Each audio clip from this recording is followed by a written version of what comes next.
on that corner right there with a hat.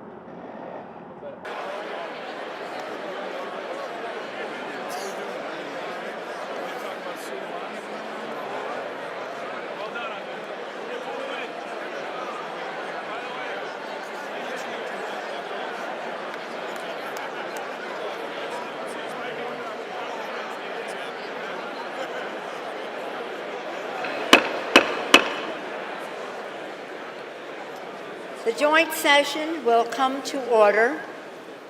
The chair appoints as members of the committee on the part of the House to escort the President of the United States into the chamber. The gentleman from Maryland, Mr. Hoyer. The gentleman from South Carolina, Mr. Clyburn. The gentleman from New Mexico, Mr. Lujan. The gentleman from New York, Mr. Jeffries. The gentlewoman from Massachusetts, Ms. Clark. The gentlewoman from Illinois, Mrs. Bustos. The gentlewoman from California, Ms. Chu. The gentlewoman from Kansas, Ms. Davids. The gentlewoman from New Mexico, Ms. Holland. The gentleman from California, Mr. McCarthy. The gentleman from Louisiana, Mr. Scalise. The gentlewoman from Wyoming, Ms. Cheney. The gentleman from Minnesota, Mr. Emmer. The gentleman from Alabama, Mr. Palmer. The gentleman from North Carolina, Mr. Walker. The gentleman from Missouri, Mr. Smith. The gentleman from Texas, Mr. Brady. The gentleman from Oklahoma, Mr. Cole. The President of the Senate, at the direction of that body, appoints the following senators as members of the committee on the part of the Senate to escort the President of the United States in the House chamber. The senator from Kentucky, Mr. McConnell. The senator from South Dakota, Mr. Thune. The senator from Iowa, Mr. Grassley. The senator from Wyoming, Mr. Barrasso. The senator from Iowa, Ms. Ernst. The senator from Missouri, Mr. Blunt. The senator from Indiana, Mr. Young. The senator from New York, Mr. Schumer. The senator from Illinois, Mr. Durbin. The senator from Wisconsin, Ms. Baldwin. The senator from Maryland, Mr. Cardin. The senator from New Hampshire, Mrs. Shaheen, and the senator from Delaware, Mr. Coons. Thank you, Mr. Vice President. The members of the escort committees will exit the chamber through the Speaker's lobby doors.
Madam Speaker, the Dean of the Diplomatic Corps.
Yeah, we couldn't even notice that.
Madam Speaker, the Chief Justice and Associate Justices of the Supreme Court.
Still in the cleaners.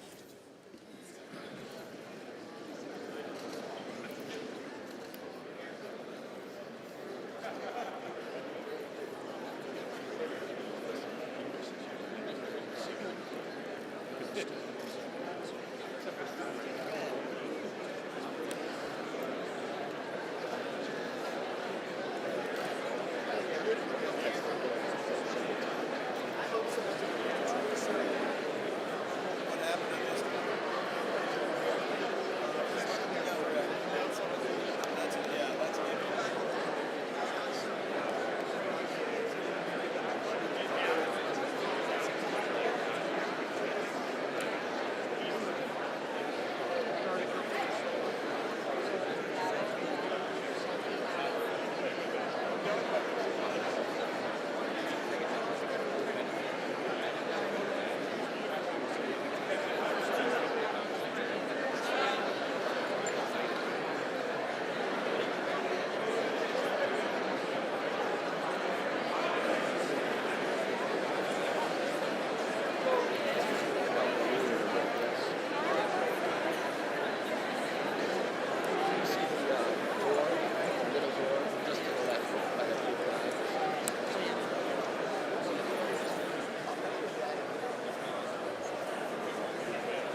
keep that quiet. Teresa, we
Madam Speaker, the President's Cabinet. The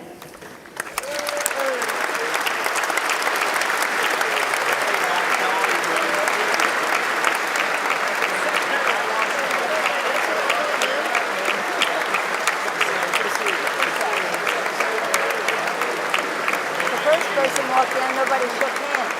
It's not out of cabinet. I don't know.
Madam Speaker, the President of the United States.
Members of Congress, the President of the United States.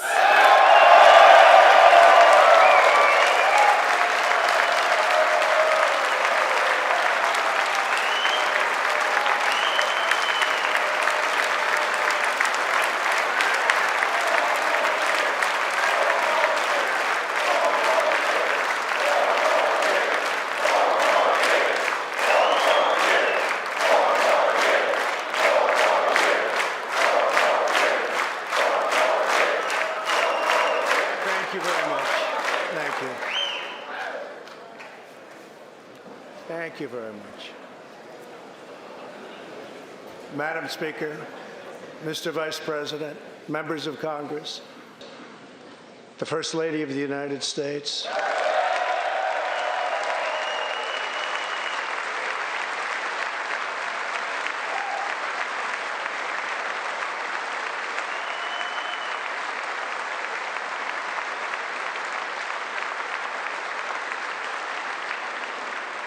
and my fellow citizens, 3 years ago, we launched the Great American Comeback. Tonight, I stand before you to share the incredible results. Jobs are booming, incomes are soaring, poverty is plummeting, crime is falling, confidence is surging, and our country is thriving and highly respected again.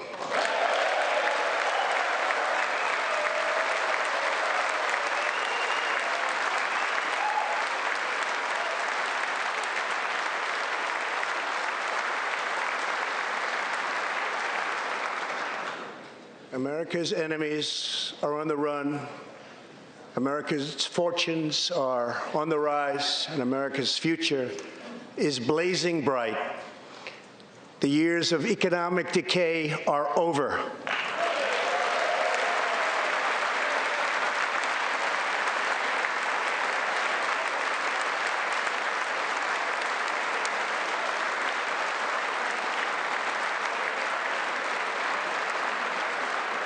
The days of our country being used, taken advantage of, and even scorned by other nations are long behind us.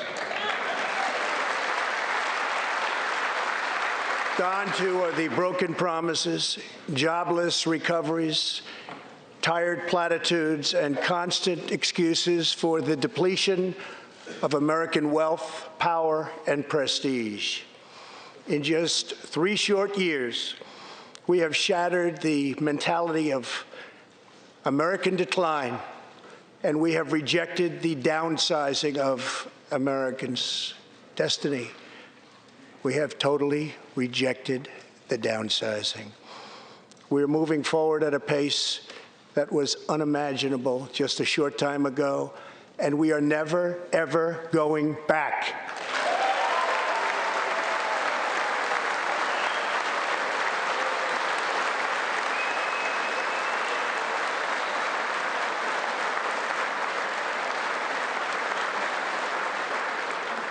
I am thrilled to report to you tonight that our economy is the best it has ever been.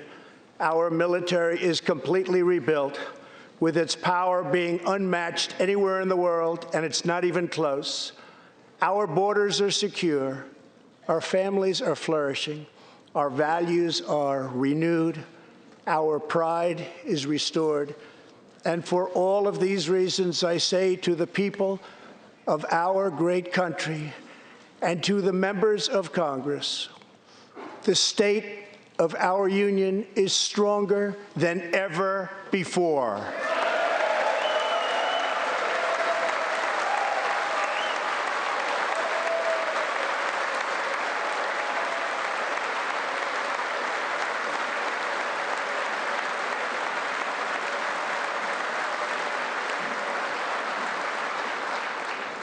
The vision I will lay out this evening demonstrates how we are building the world's most prosperous and inclusive society, one where every citizen can join in America's unparalleled success, and where every community can take part in America's extraordinary rise.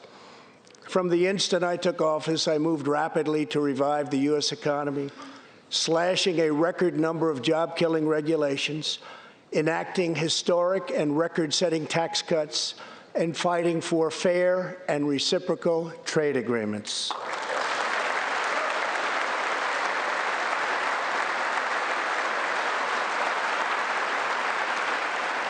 Our agenda is relentlessly pro-worker, pro-family, pro-growth, and most of all, pro-American.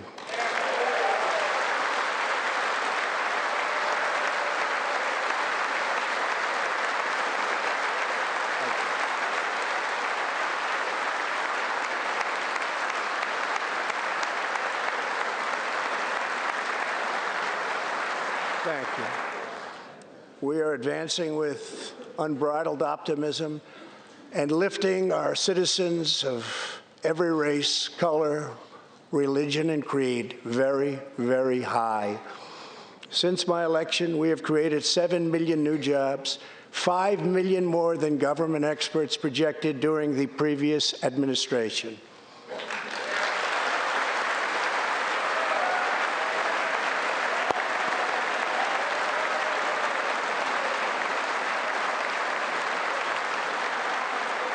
The unemployment rate is the lowest in over half a century.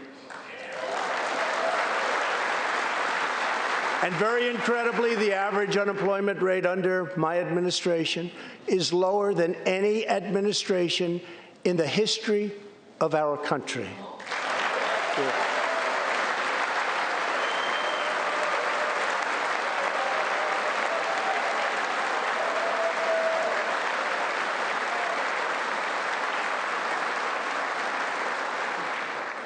if we hadn't reversed the failed economic policies of the previous administration, the world would not now be witnessing this great economic success.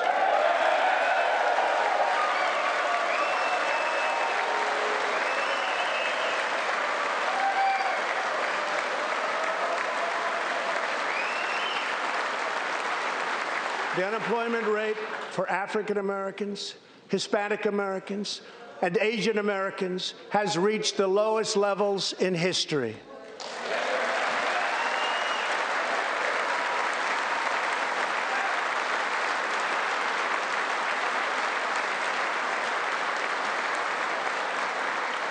African American youth unemployment has reached an all-time low.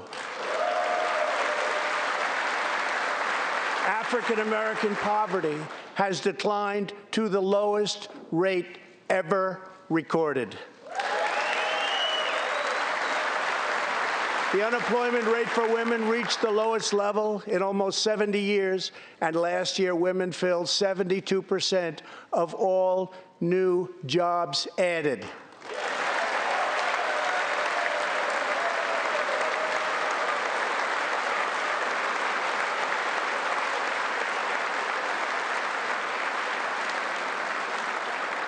The veterans' unemployment rate dropped to a record low.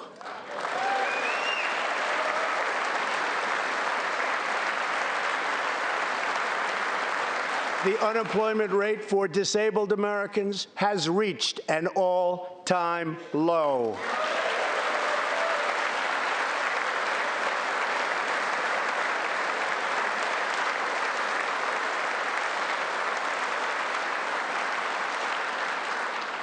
Workers without a high school diploma have achieved the lowest unemployment rate recorded in U.S. history.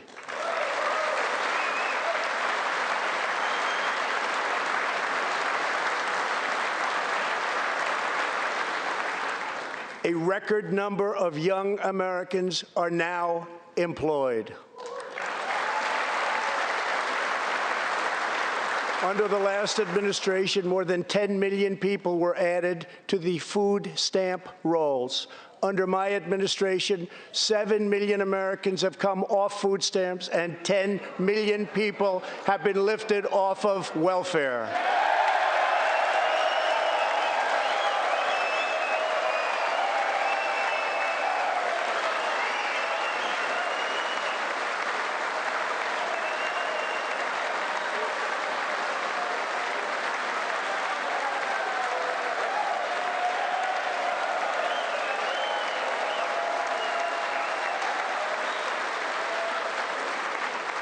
In 8 years under the last administration, over 300,000 working-age people dropped out of the workforce. In just 3 years of my administration, 3.5 million people, working-age people, have joined the workforce.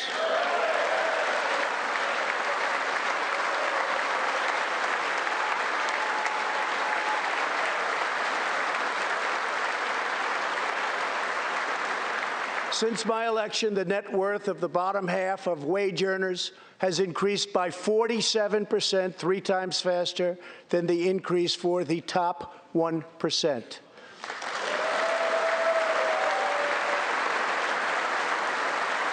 After decades of flat and falling incomes, wages are rising fast, and wonderfully, they are rising fastest for low-income workers who have seen a 16% pay increase since my election.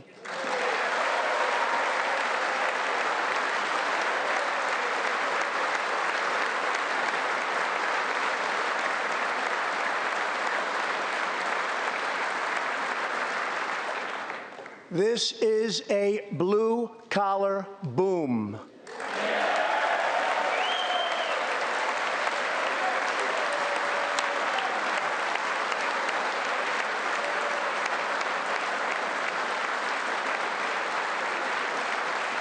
Real median household income is now at the highest level ever recorded.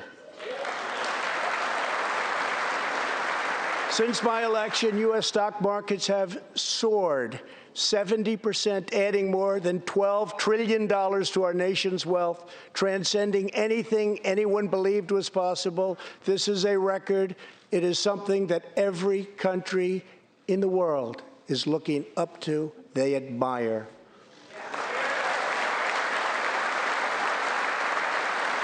Consumer confidence has just reached amazing new highs. All of those millions of people with 401ks and pensions are doing far better than they have ever done before, with increases of 60, 70, 80, 90, and 100% and even more. Jobs and investments are pouring into 9,000 previously neglected neighborhoods, thanks to Opportunity Zones, a plan spearheaded by Senator Tim Scott as part of our great Republican tax cuts.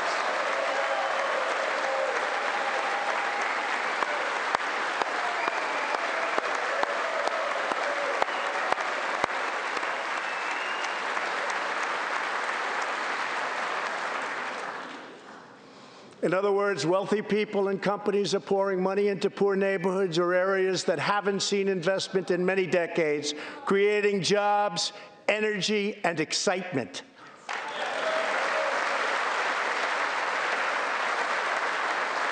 This is the first time that these deserving communities have seen anything like this. It's all working.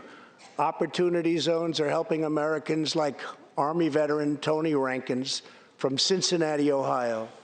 After struggling with drug addiction, Tony lost his job, his house, and his family. He was homeless. But then Tony found a construction company that invests in Opportunity Zones. He is now a top tradesman, drug-free, reunited with his family, and he is here tonight. Tony, keep up the great work, Tony.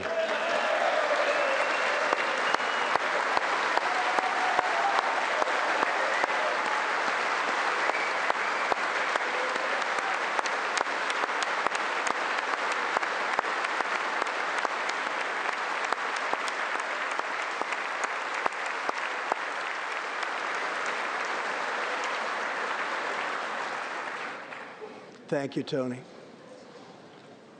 Our roaring economy has, for the first time ever, given many former prisoners the ability to get a great job and a fresh start. This second chance at life is made possible because we passed landmark criminal justice reform into law. Everybody said that criminal justice reform couldn't be done, but I got it done, and the people in this room got it done.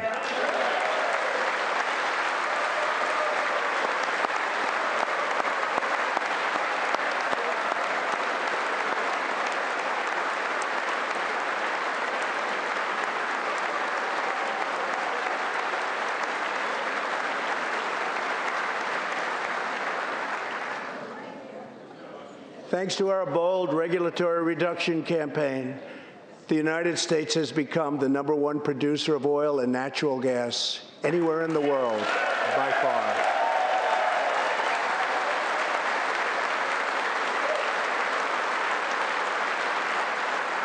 With the tremendous progress we have made over the past 3 years, America is now energy independent, and energy jobs, like so many other elements of our country, are at a record high.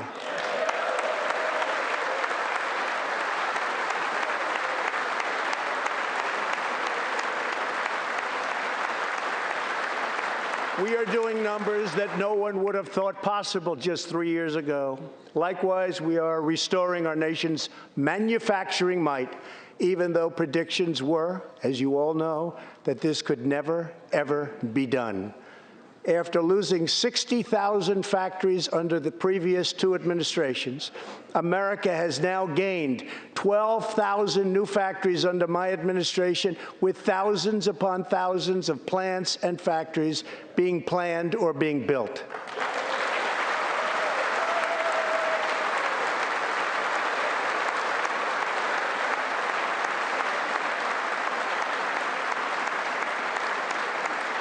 Companies are not leaving. They are coming back to the USA. The fact is that everybody wants to be where the action is, and the United States of America is indeed the place where the action is.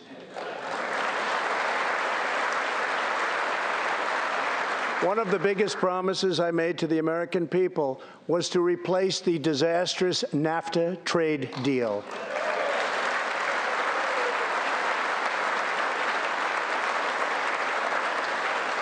In fact, unfair trade is perhaps the single biggest reason that I decided to run for president. Following NAFTA's adoption, our nation lost 1 in 4 manufacturing jobs.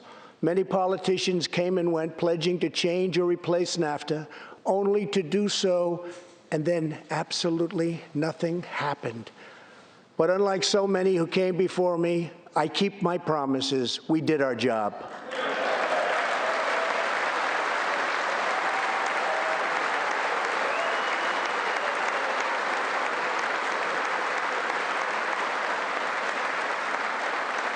6 days ago, I replaced NAFTA and signed the brand new U.S.-Mexico-Canada agreement into law.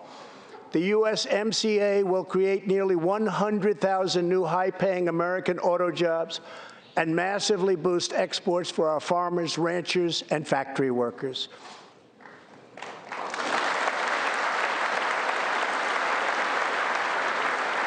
It will also bring trade with Mexico and Canada to a much higher level, but also to be a much greater degree of fairness and reciprocity. We will have that fairness and reciprocity, and I say that finally because it's been many, many years that we were treated fairly on trade. This is the first major trade deal in many years to earn the strong backing of America's labor unions. I also promised our citizens that I would impose tariffs to confront China's massive theft of America's jobs. Our strategy has worked. Days ago, we signed the groundbreaking new agreement with China that will defend our workers, protect our intellectual property, bring billions and billions of dollars into our treasury, and open vast new markets for products made and grown right here in the USA.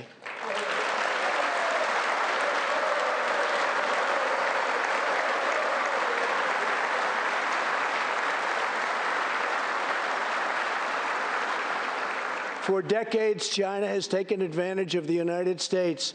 Now we have changed that.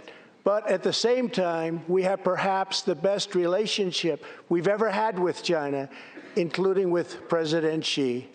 They respect what we've done because, quite frankly, they could never really believe that they were able to get away with what they were doing year after year, decade after decade, without someone in our country stepping up and saying, "That's enough."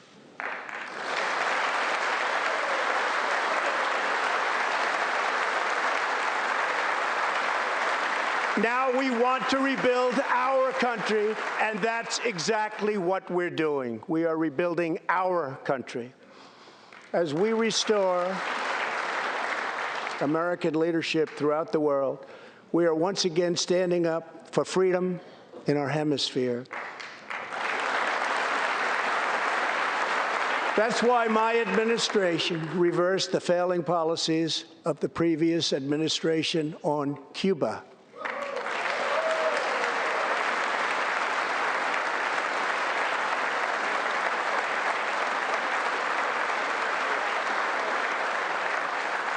We are supporting the hopes of Cubans, Nicaraguans, and Venezuelans to restore democracy. The United States is leading a 59-nation diplomatic coalition against the socialist dictator of Venezuela, Nicolas Maduro.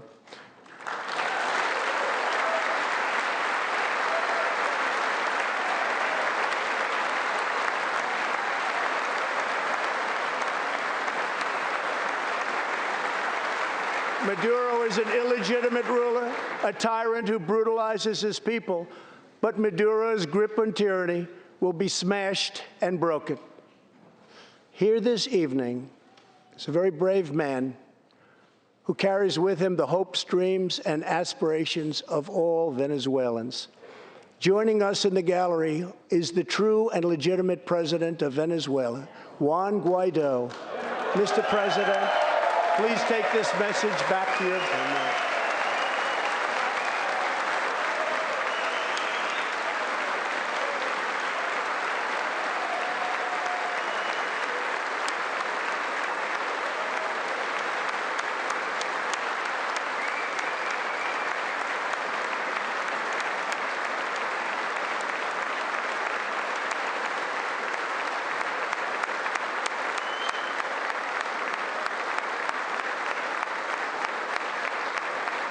Thank you, Mr. President. Great honor. Thank you very much. Please take this message back that all Americans are united with the Venezuelan people in their righteous struggle for freedom. Thank you very much, Mr. President.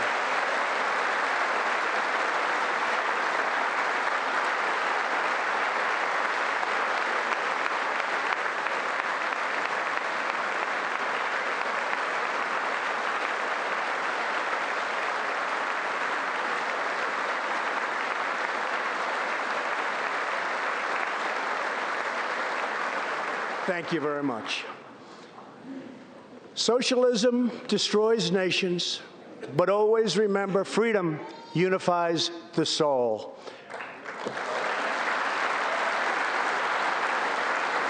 To safeguard American liberty, we have invested a record-breaking $2.2 trillion in the United States military.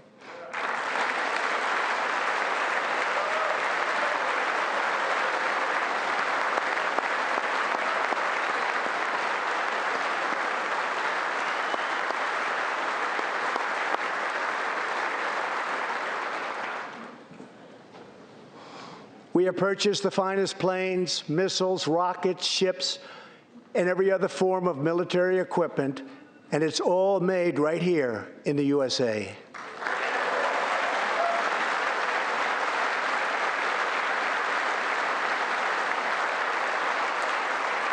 We are also getting our allies, finally, to help pay their fair share.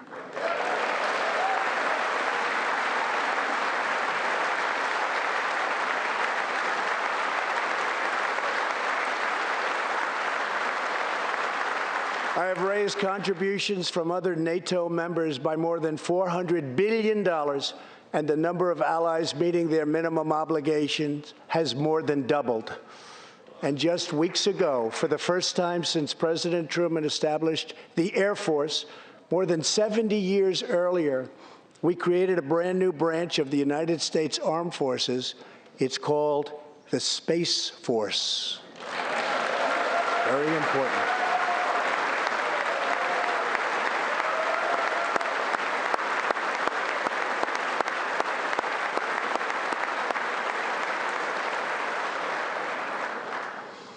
In the gallery tonight, we have a young gentleman, and what he wants so badly, 13 years old, Ian Lawnfay. He's an 8th grader from Arizona. Ian, please stand up.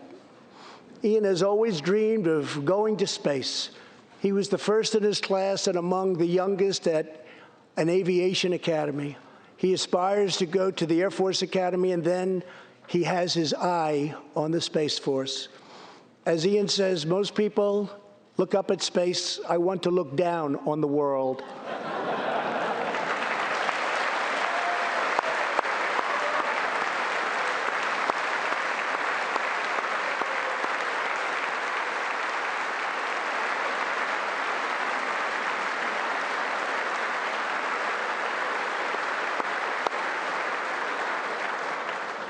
But sitting behind Ian tonight is his greatest hero of them all.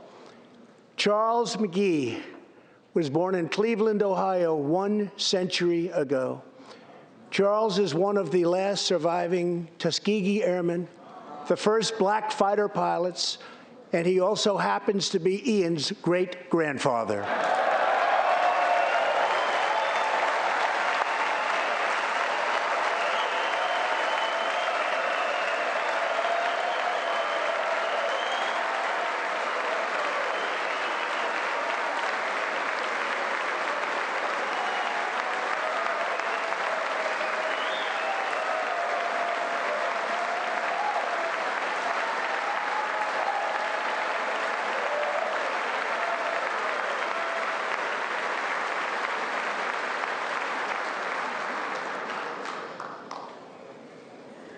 Incredible story.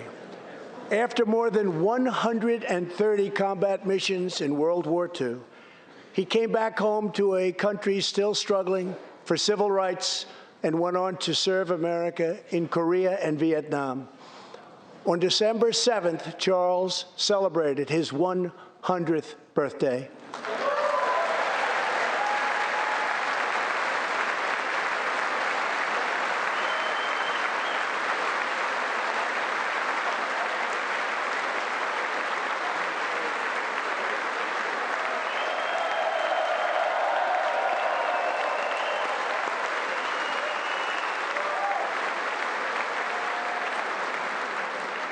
A few weeks ago, I signed a bill promoting Charles McGee to Brigadier General, and earlier today, I pinned the stars on his shoulders in the Oval Office.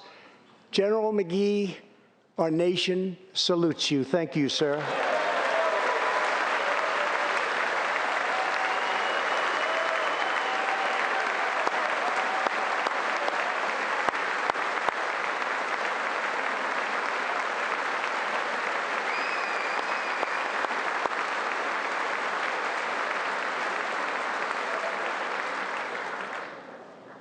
From the Pilgrims to the founders, from the soldiers at Valley Forge to the marchers at Selma, and from President Lincoln to the Reverend Martin Luther King, Americans have always rejected limits on our children's future. Members of Congress, we must never forget that the only victories that matter in Washington are victories that deliver for the American people.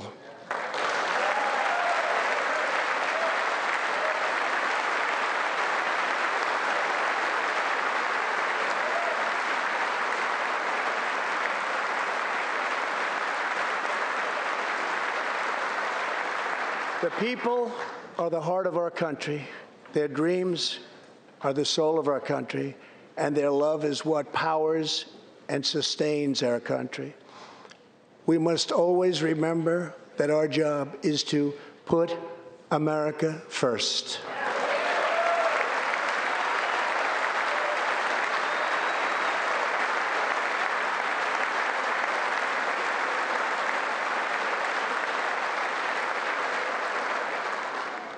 The next step forward in building an inclusive society is making sure that every young American gets a great education and the opportunity to achieve the American dream.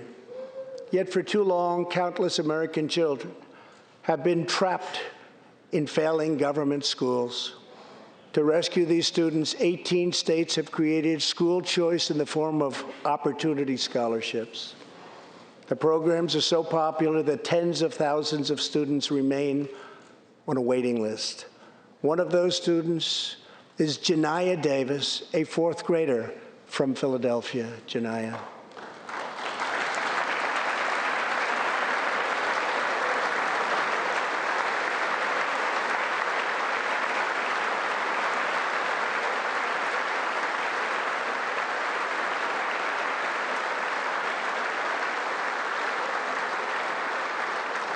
Janiyah's mom, Stephanie, is a single parent. She would do anything to give her daughter a better future. But last year, that future was put further out of reach when Pennsylvania's governor vetoed legislation to expand school choice to 50,000 children. Janiyah and Stephanie are in the gallery. Stephanie, thank you so much for being here with your beautiful daughter. Thank you very much.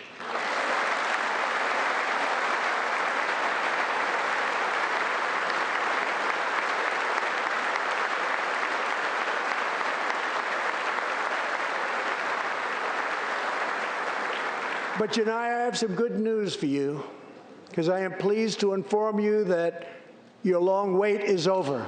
I can proudly announce tonight that an opportunity scholarship has become available. It's going to you, and you will soon be heading to the school of your choice.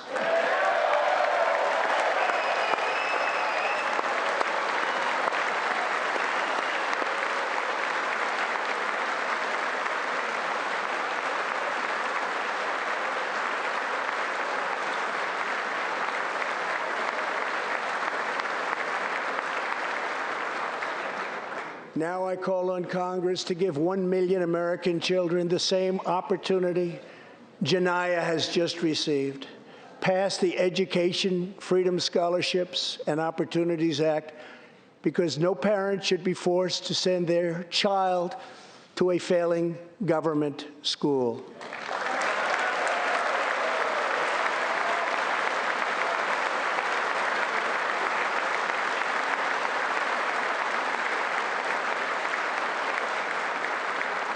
Every young person should have a safe and secure environment in which to learn and to grow. For this reason, our magnificent First Lady has launched the Be Best initiative to advance a safe, healthy, supportive, and drug-free life for the next generation, online, in school, and in our communities. Thank you, Melania, for your extraordinary love and profound care for America's children. Thank you very much.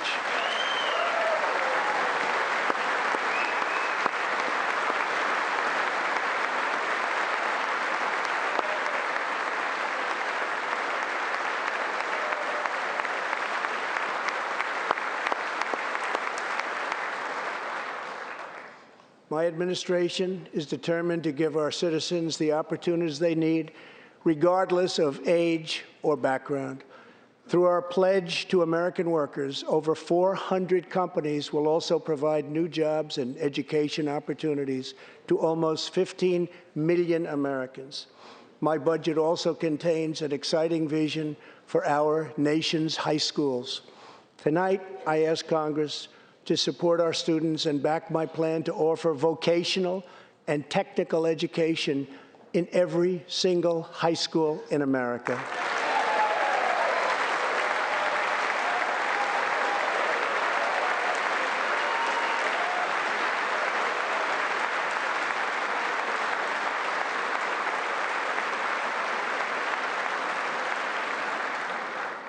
To expand equal opportunity, I am also proud that we achieved record and permanent funding for our nation's historically black colleges and universities.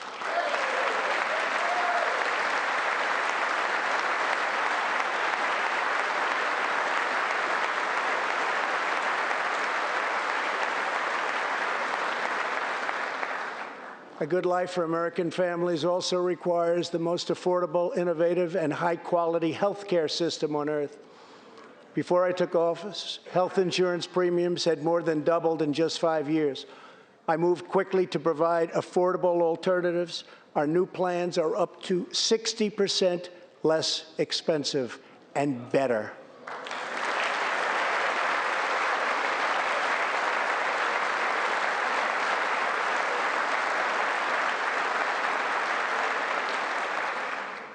I've also made an ironclad pledge to American families. We will always protect patients with pre-existing conditions.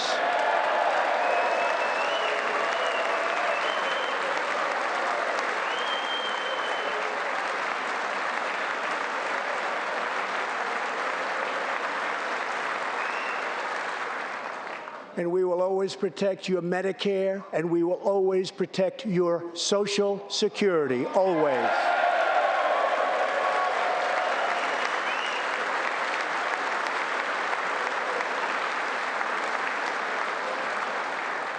The American patient should never be blindsided by medical bills. That is why I signed an executive order requiring price transparency.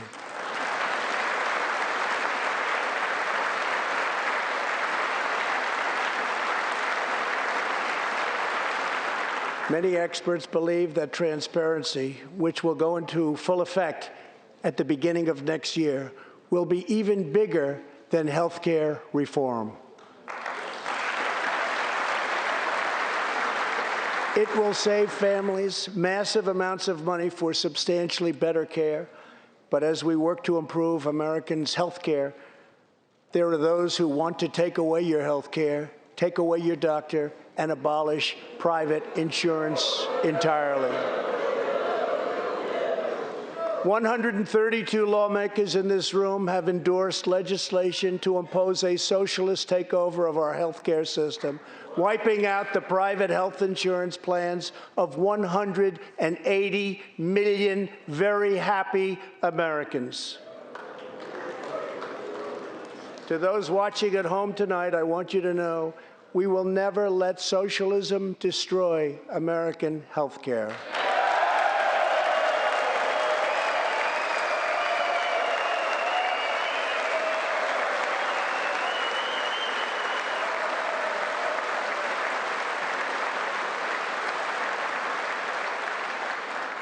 Over 130 legislators in this chamber have endorsed legislation that would bankrupt our nation by providing free taxpayer-funded health care to millions of illegal aliens, forcing taxpayers to subsidize free care for anyone in the world who unlawfully crosses our borders. These proposals would raid the Medicare benefits of our seniors and that our seniors depend on, while acting as a powerful lure for illegal immigration. That is what is happening in California and other states. Their systems are totally out of control, costing taxpayers vast and unaffordable amounts of money.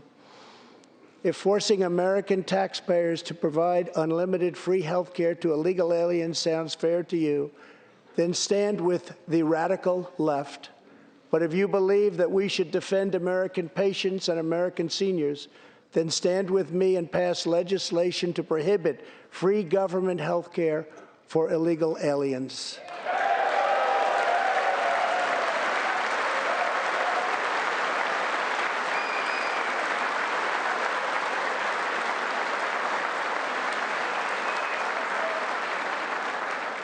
This will be a tremendous boon to our already very strongly guarded southern border, where, as we speak, a long, tall, and very powerful wall is being built.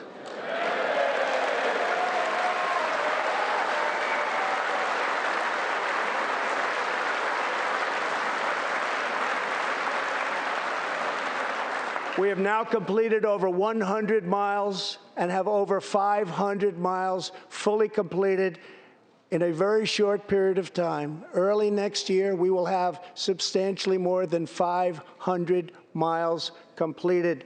My administration is also taking on the big pharmaceutical companies. We have approved a record number of affordable generic drugs, and medicines are being approved by the FDA at a faster clip than ever before.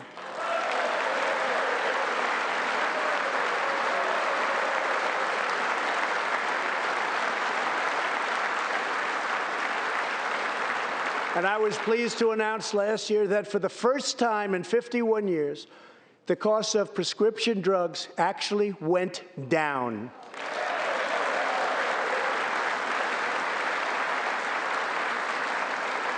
And working together, Congress can reduce drug prices substantially from current levels.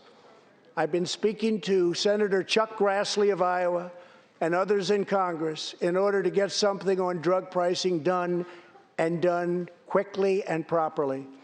I'm calling for bipartisan legislation that achieves the goal of dramatically lowering prescription drug prices.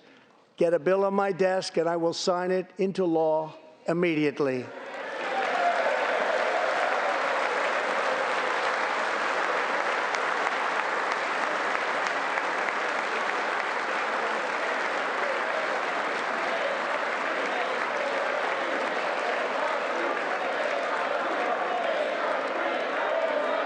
With unyielding commitment, we are curbing the opioid epidemic. Drug overdose deaths declined for the first time in nearly 30 years. Among the states hardest hit, Ohio is down 22%, Pennsylvania is down 18%, Wisconsin is down 10%, and we will not quit until we have beaten the opioid epidemic once and for all.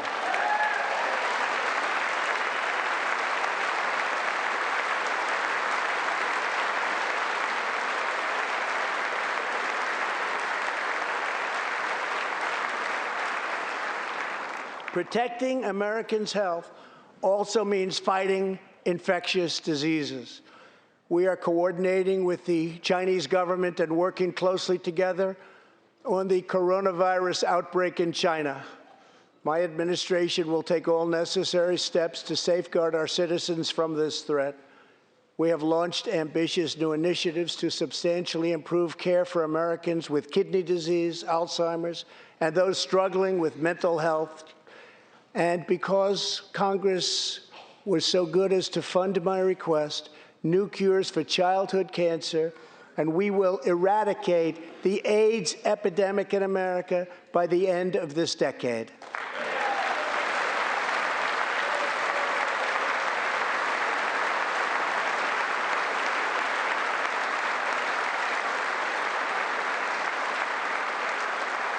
Almost every American family knows the pain when a loved one is diagnosed with a serious illness. Here tonight is a special man, beloved by millions of Americans, who just received a stage 4 advanced cancer diagnosis. This is not good news, but what is good news is that he is the greatest fighter and winner that you will ever meet. Rush Limbaugh, thank you for your decades of tireless devotion to our country.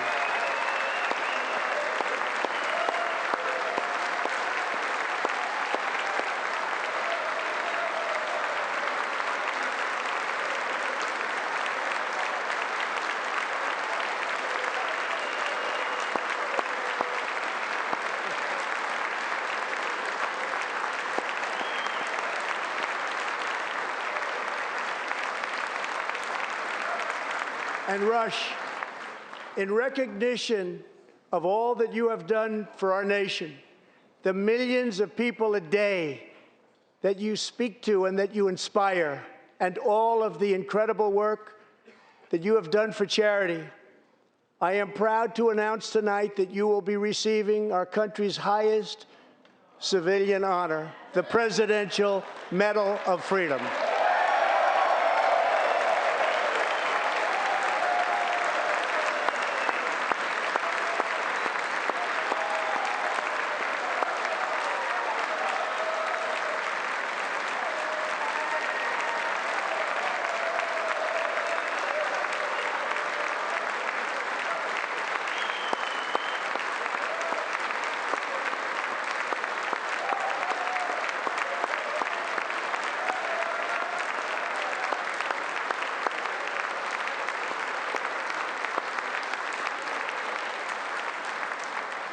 I will now ask the First Lady of the United States to present you with the honor, please.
Rush and Catherine, congratulations. Thank you, Catherine.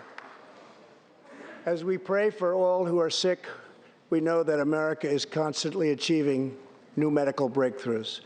In 2017, doctors at St. Luke's Hospital in Kansas City delivered one of the earliest premature babies ever to survive. Born at just 21 weeks and 6 days and weighing less than a pound, Ellie Schneider was a born fighter. Through the skill of her doctors and the prayers of her parents, little Ellie kept on winning the battle of life. Today, Ellie is a strong, healthy 2-year-old girl sitting with her amazing mother, Robin. In the gallery, Ellie and Robin, we are glad to have you with us tonight.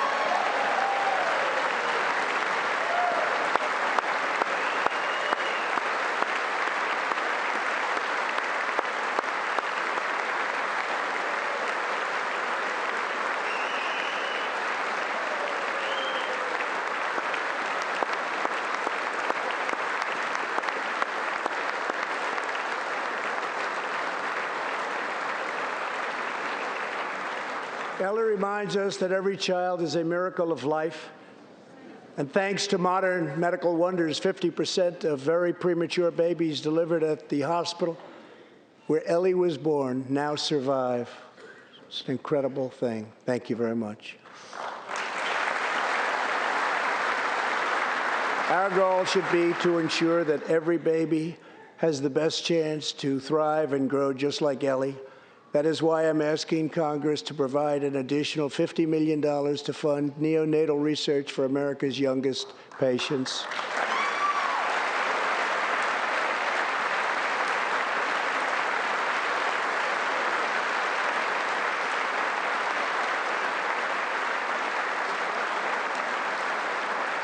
That is why I'm also calling upon members of Congress here tonight to pass legislation finally banning the late-term abortion of babies.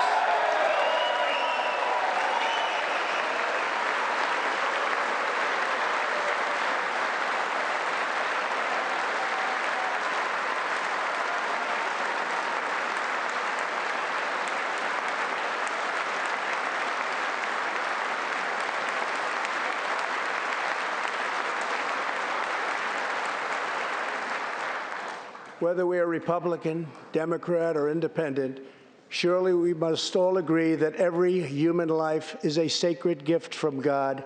As we support America's moms and dads, I was recently proud to sign the law providing new parents in the federal workforce paid family leave, serving as a model for the rest of the country.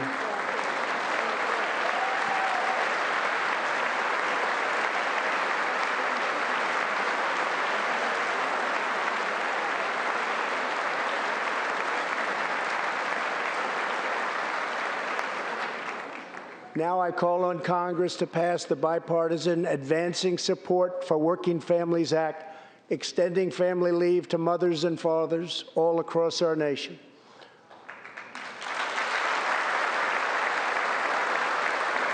$40 million American families have an average $2,200 extra thanks to our child tax credit.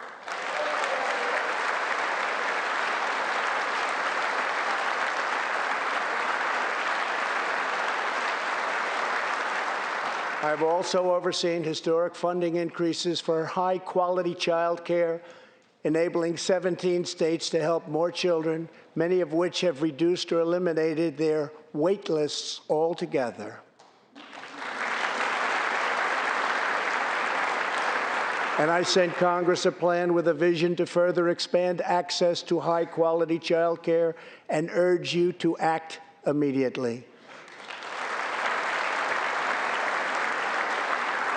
To protect the environment, days ago, I announced that the United States will join the 1 Trillion Trees Initiative, an ambitious effort to bring together government and private sector to plant new trees in America and all around the world.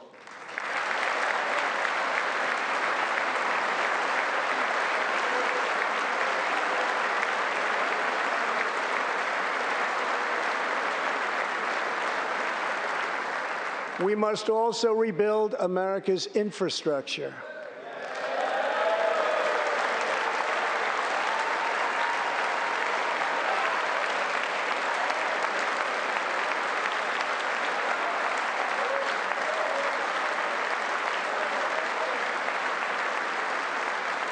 I ask you to pass Senator John Barrasso's highway bill to invest in new roads, bridges, and tunnels all across our land. I'm also committed to ensuring that every citizen can have access to high-speed internet, including and especially in rural America.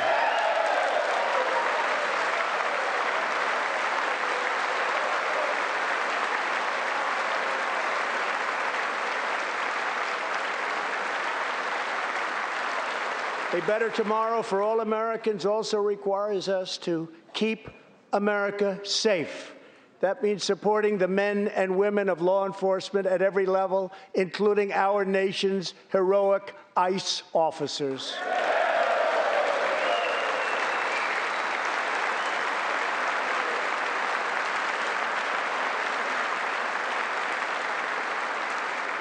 Last year, our brave ICE officers arrested more than 120,000 criminal aliens charged with nearly 10,000 burglaries, 5,000 sexual assaults, 45,000 violent assaults, and 2,000 murders. Tragically, there are many cities in America where radical politicians have chosen to provide sanctuary for these criminal illegal aliens. In sanctuary cities, local officials order police to release dangerous criminal aliens to prey upon the public instead of handing them over to ICE to be safely removed. Just 29 days ago, a criminal alien freed by the sanctuary city of New York was charged with the brutal rape and murder of a 92-year-old woman. The killer had been previously arrested for assault, but under New York's sanctuary policies, he was set free. If the city had honored ICE's detainer request, his victim would still be alive today. The state of California passed an outrageous law declaring their whole state to be a sanctuary for criminal illegal immigrants, a very terrible sanctuary with catastrophic results. Here is just one tragic example. In December 2018, California police detained an illegal alien with 5 prior arrests, including convictions for robbery and assault. But as required by California's sanctuary law, local authorities released him. Days later, the criminal alien went on a gruesome spree of deadly violence. He viciously shot one man going about his daily work. He approached a woman sitting in her car and shot her in the arm and in the chest. He walked into a convenience store and wildly fired his weapon. He hijacked a truck and smashed into vehicles, critically injuring innocent victims. One of the victims is a terrible, terrible situation. Died, 51-year-old American named Rocky Jones.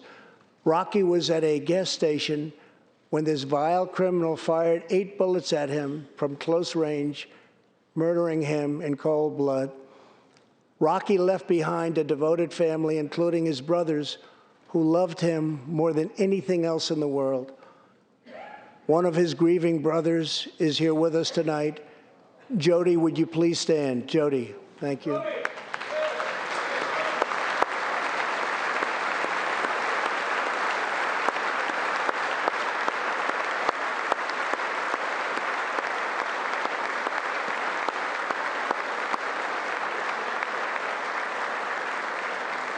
Jody, our hearts weep for your loss, and we will not rest until you have justice.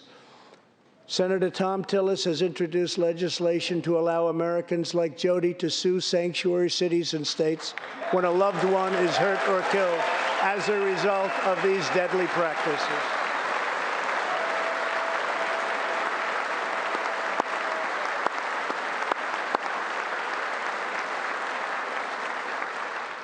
I ask Congress to pass the Justice for Victims of Sanctuary Cities Act immediately. The United States of America should be a sanctuary for law-abiding Americans, not criminal aliens.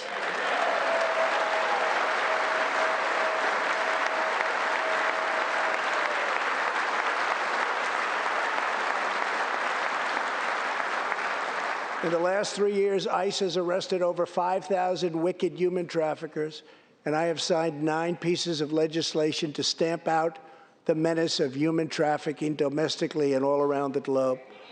My administration has undertaken an unprecedented effort to secure the southern border of the United States.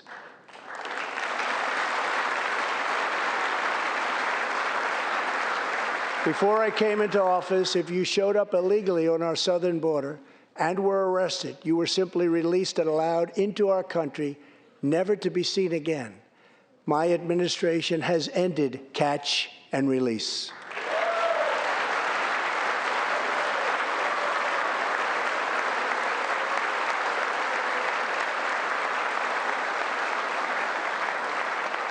If you come illegally, you will now be promptly removed from our country.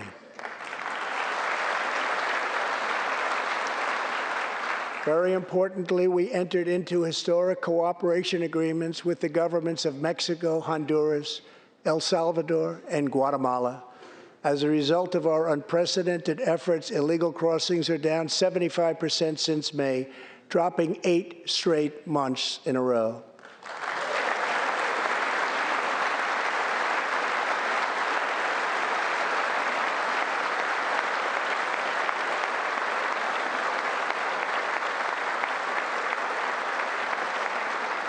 And as the wall rapidly goes up, drug seizures rise, and the border crossings are going down and going down very rapidly. Last year, I traveled to the border in Texas and met Chief Patrol Agent Raul Ortiz.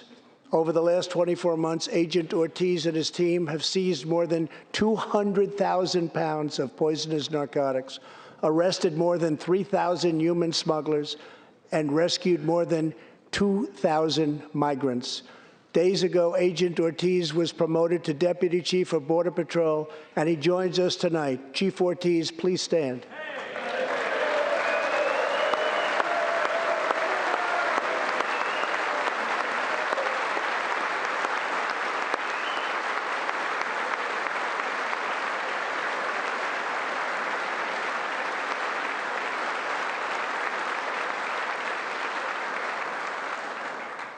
A grateful nation thanks you and all of the heroes of Border Patrol and ICE. Thank you very much. Thank you. To build on these historic gains, we are working on legislation to replace our outdated and randomized immigration system with one based on merit, welcoming those who follow the rules, contribute to our economy, support themselves financially, and uphold our values.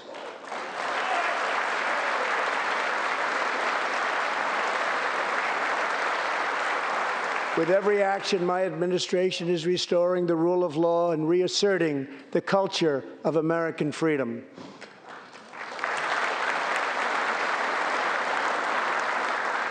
Working with Senate Majority Leader Mitch McConnell, thank you, Mitch, and his colleagues in the Senate, we have confirmed a record number of 187 new federal judges to uphold our Constitution as written. This includes 2 brilliant new Supreme Court justices, Neil Gorsuch and Brett Kavanaugh. Thank you.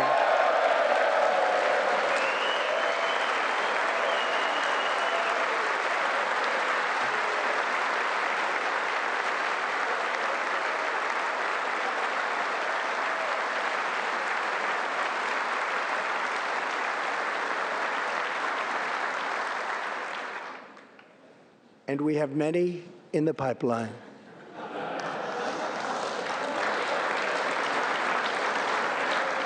My administration is also defending religious liberty, and that includes the constitutional right to pray in public schools.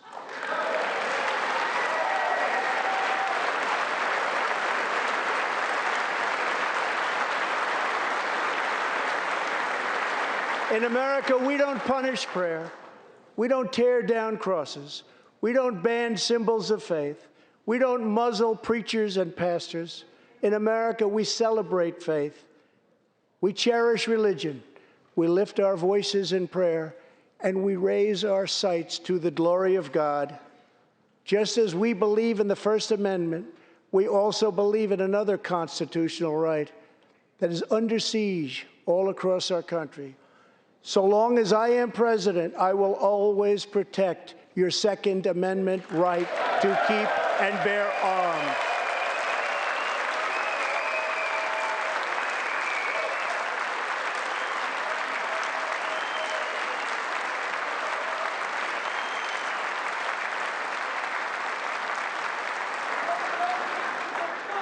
In reaffirming our heritage as a free nation, we must remember that America has always been a frontier nation. Now we must embrace the next frontier, America's manifest destiny in the stars. I am asking Congress to fully fund the Artemis program to ensure that the next man and the first woman on the moon will be American astronauts, using this as a launching pad to ensure that America is the first nation to plant its flag on Mars.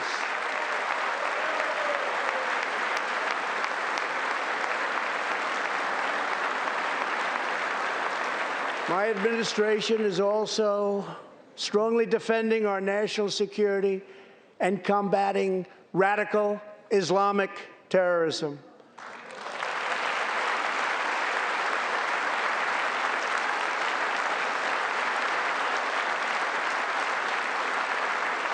Last week, I announced a groundbreaking plan for peace between Israel and the Palestinians.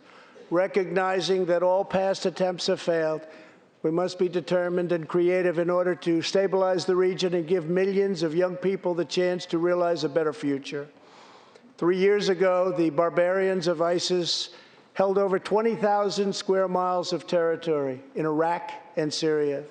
Today, the ISIS territorial caliphate has been 100% destroyed, and the founder and leader of ISIS, the bloodthirsty killer known as al-Baghdadi, is dead.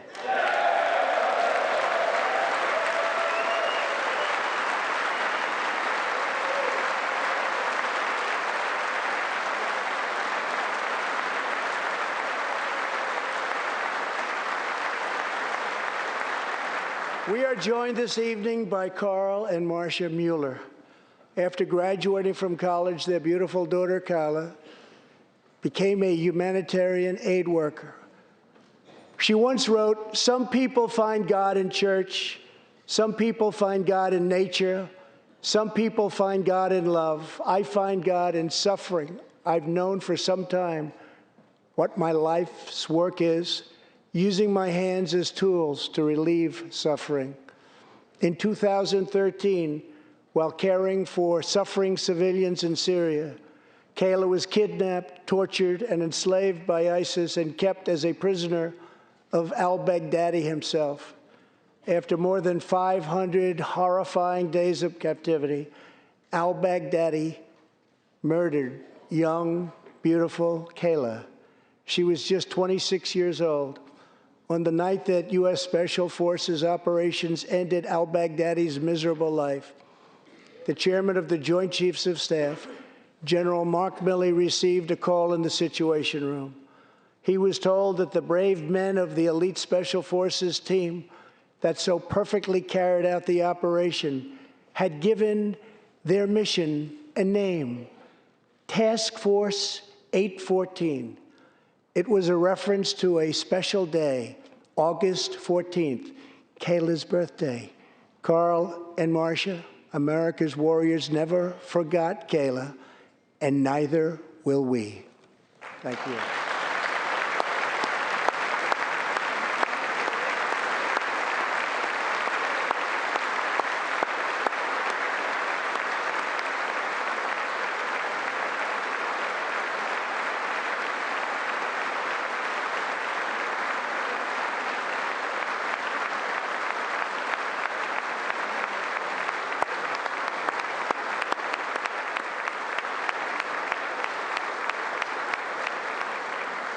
Every day, America's men and women in uniform demonstrate the infinite depth of love that dwells in the human heart. One of these American heroes was Army Staff Sergeant Christopher Hake. On his second deployment to Iraq in 2008, Sergeant Hake wrote a letter to his one-year-old son, Gage. "I will be with you again," he wrote to Gage. "I will teach you to ride your first bike, build your first sandbox, watch you play sports, and see you have kids also. I love you, son. Take care of your mother. I am always with you, Daddy." On Easter Sunday of 2008, Chris was out on patrol in Baghdad when his Bradley fighting vehicle was hit by a roadside bomb. That night, he made the ultimate sacrifice for our country. Sergeant Hake now rests in eternal glory in Arlington, and his wife, Kelly, is in the gallery tonight, joined by their son, who is now a 13-year-old and doing very, very well. To Kelly and Gage, Chris will live in our hearts forever. He is looking down on you now. Thank you.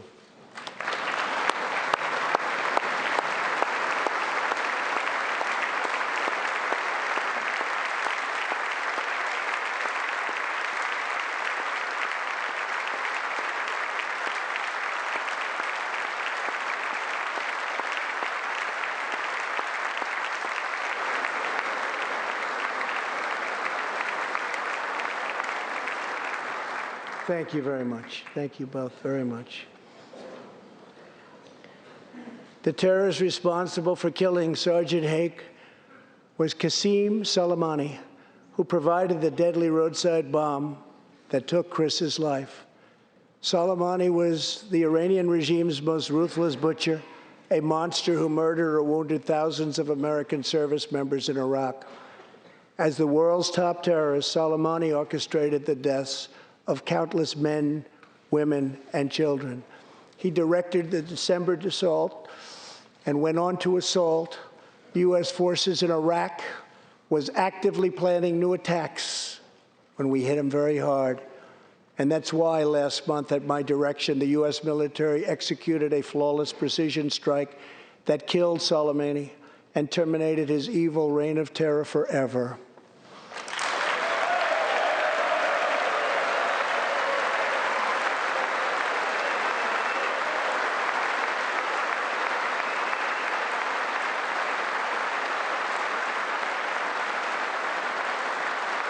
Our message to the terrorists is clear.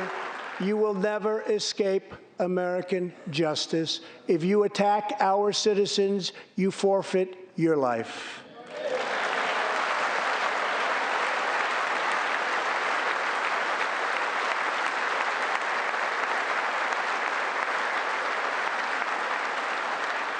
In recent months, we have seen proud Iranians raise their voices against their oppressive rulers. The Iranian regime must abandon its pursuit of nuclear weapons, stop spreading terror, death, and destruction, and start working for the good of its own people. Because of our powerful sanctions, the Iranian economy is doing very, very poorly. We can help them make a very good and short-time recovery. It can all go very quickly, but perhaps they are too proud or too foolish to ask for that help. We are here. Let's see which road they choose. It is totally up to them.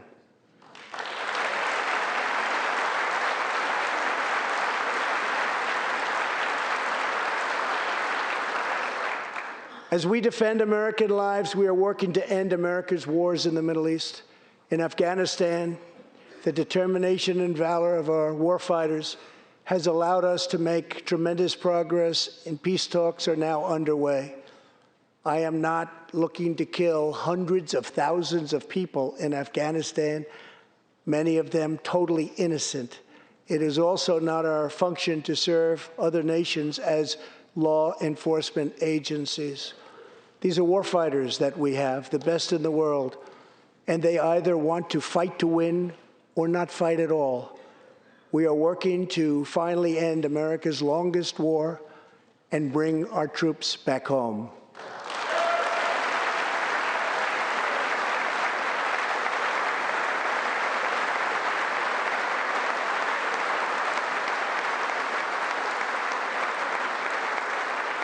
War places a heavy burden on our nation's extraordinary military families, especially spouses like Amy Williams from Fort Bragg, North Carolina, and her two children, 6-year-old Eliana and 3-year-old Rowan.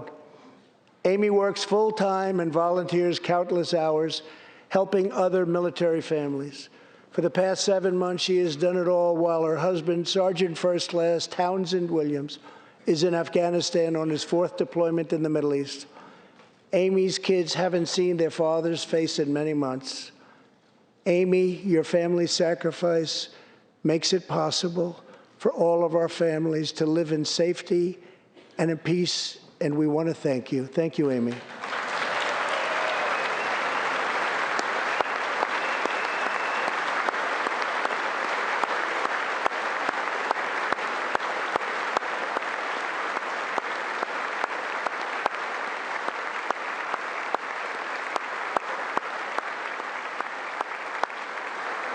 But Amy, there is one more thing. Tonight we have a very special surprise.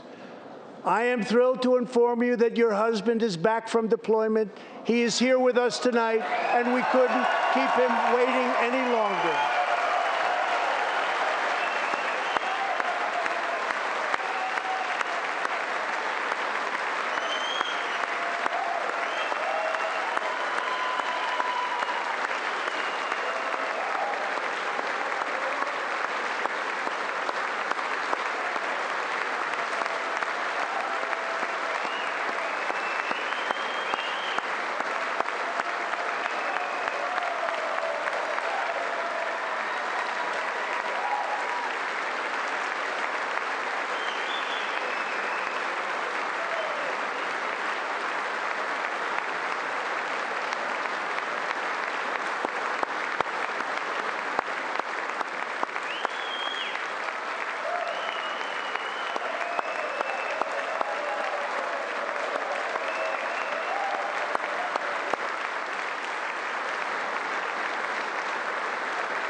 Welcome home, Sergeant Williams. Thank you very much.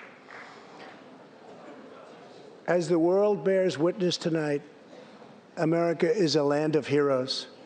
This is a place where greatness is born, where destinies are forged, and where legends come to life. This is the home of Thomas Edison and Teddy Roosevelt, of many great generals, including Washington, Pershing, Patton, and MacArthur. This is the home of Abraham Lincoln, Frederick Douglass, Amelia Earhart, Harriet Tubman, the Wright brothers, Neil Armstrong, and so many more. This is the country where children learn names like Wyatt Earp, Davy Crockett, and Annie Oakley. This is the place where the Pilgrims landed at Plymouth and where Texas patriots made their last stand at the Alamo.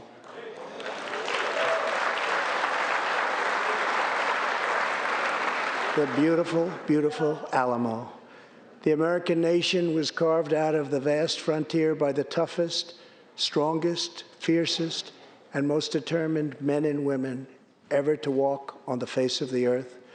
Our ancestors braved the unknown, tamed the wilderness, settled the Wild West, lifted millions from poverty, disease, and hunger, vanquished tyranny and fascism, ushered the world to new heights of science and medicine, laid down the railroads, dug out the canals, raised up the skyscrapers, and ladies and gentlemen, our ancestors built the most exceptional republic ever to exist in all of human history, and we are making it greater than ever before.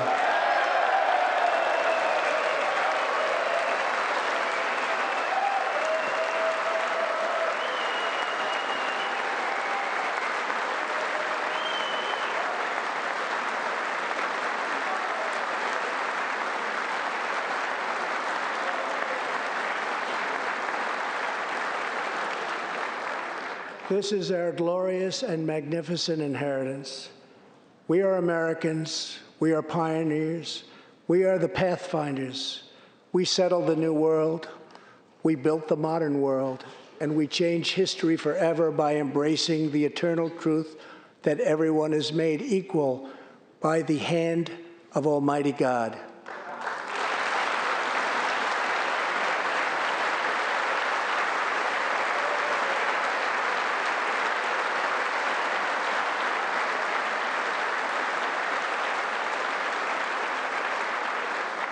America is the place where anything can happen. America is the place where anyone can rise. And here, on this land, on this soil, on this continent, the most incredible dreams come true. This nation is our canvas, and this country is our masterpiece. We look at tomorrow and see unlimited frontiers just waiting to be explored. Our brightest discoveries are not yet known. Our most thrilling stories are not yet told. Our grandest journeys are not yet made. The American age, the American epic, the American adventure has only just begun. Our spirit is still young. The sun is still rising. God's grace is still shining. And my fellow Americans, the best is yet to come. Thank you, God bless you, and God bless America. Thank you very much.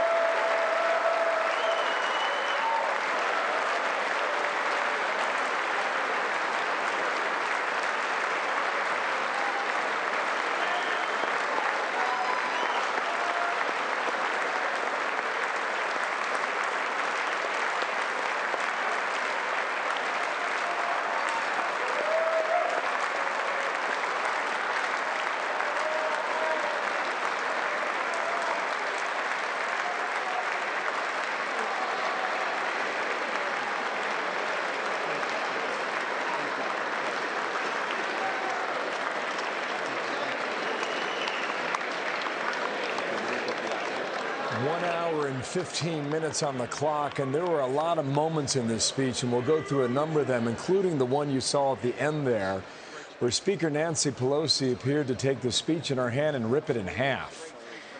Wow. There were a few more stunning moments also a moment ago, seeing a service member say hello to his wife and children.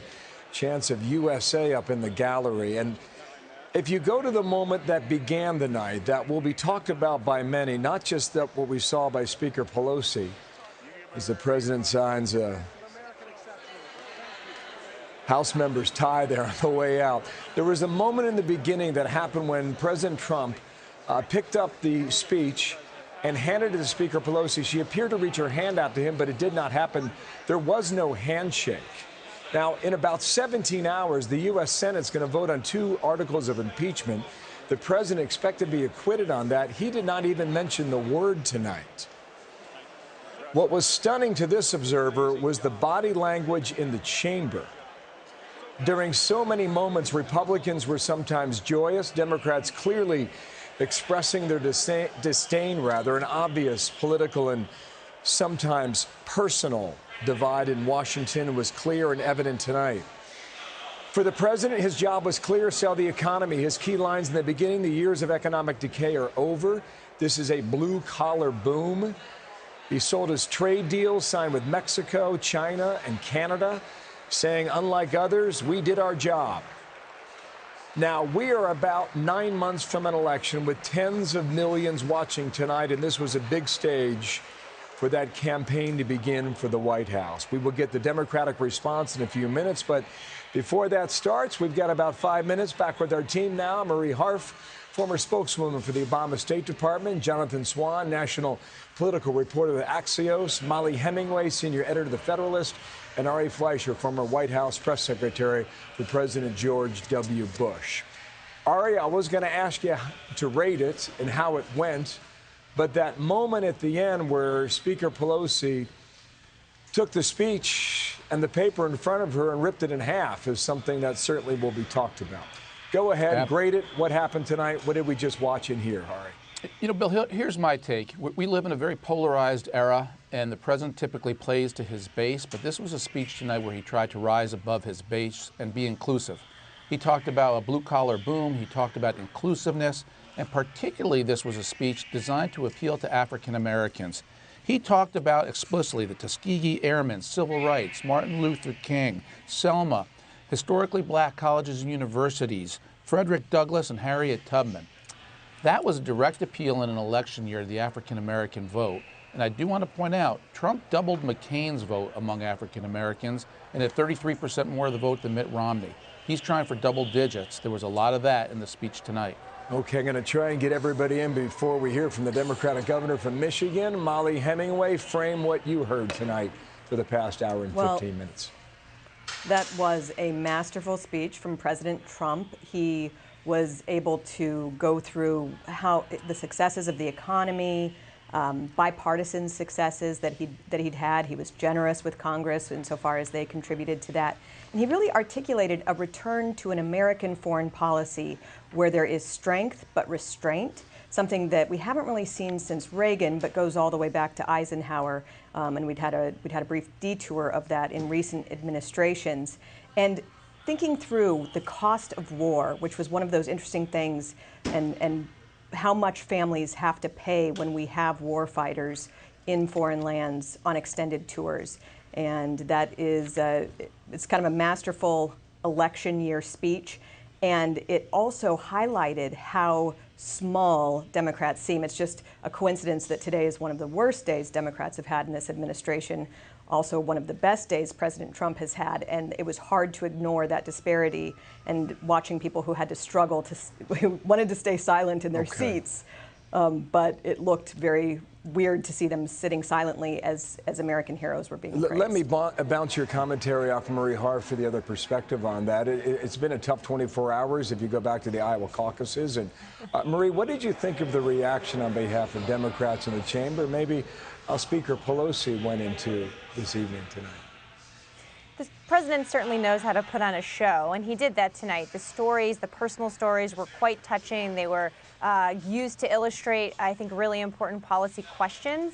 But the president, I disagree with Ari here. I actually think this is one of the most partisan State of the Union speeches I've ever heard. It is clear that we are in an election year, Bill. And when he talked about immigration, when he talked about health care and Medicare for all, language he used in the State of the Union tonight was quite partisan. Actually, I think much different than what he's used in past State of the Union speeches. And it's clear that he was using this as a kickoff to this election season. I think we haven't seen Washington much more polarized than it is right now, and he really played into that tonight. Jonathan, a lot of these moments tonight were surprises to many of us, and you've been tracking the movements at the White House throughout the day. How many of these moments were a surprise to you? Well, we'd heard about Juan Guaido and we'd heard about Rush Limbaugh. I didn't realize he was actually going to get awarded the medal in the actual chamber, so that one surprised me. But I thought the reuniting of the soldier with his family was, in terms of an emotional high point of the speech, that really, I mean, it was a surprise. I didn't know about that moment, but that was for me. But just to pick up on Marie's point, look, I thought what Trump did was he picked the parts Jonathan, of the Democratic... I've got the governor of Michigan coming out. Okay. No, it's okay. Just go ahead. Just give me 10 seconds and a quick one on that, okay? Free health care for illegal immigrants, abolishing private health insurance, and late-term abortion. They're the issues he picked as wedge issues, and he rammed them hard. Good evening. Thank you, Jonathan. East Lansing, Michigan. The governor of Michigan, Gretchen Whitmer, now with the microphone. Gretchen Whitmer, the 49th governor of the